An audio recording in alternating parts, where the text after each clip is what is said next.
Halo teman-teman, sekarang saya berada di Kabupaten Klungkung. Tepatnya berada di tengah kota Klungkung, yaitu di Monumen Klungkung.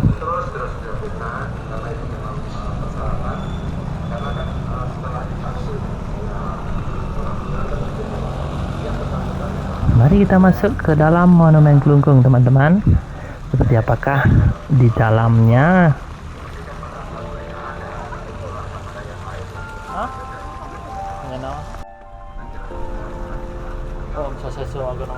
Seperti yang teman-teman lihat, patung ini adalah patung Raja Klungkung Ide Idewa Agung Jambe,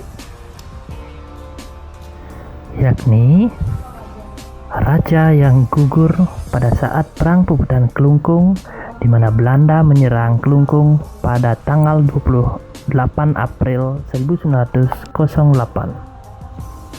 Monumen Puputan Klungkung ini diresmikan pada tanggal 28 April tahun 1992 oleh Menteri Dalam Negeri pada saat itu.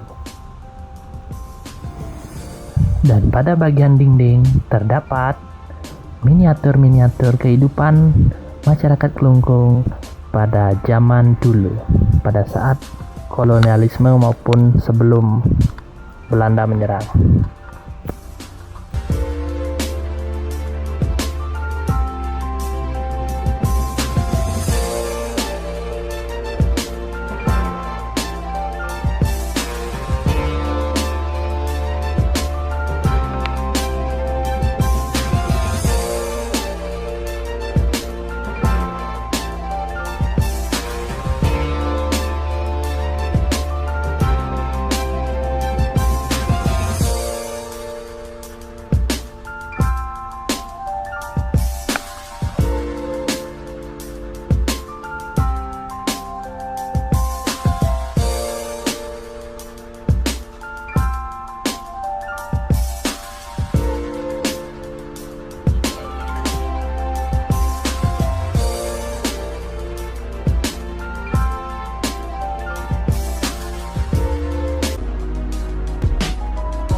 Oke teman-teman, setelah saya puas berkeliling dan melihat-lihat miniatur yang ada di dinding, kita pulang sekarang.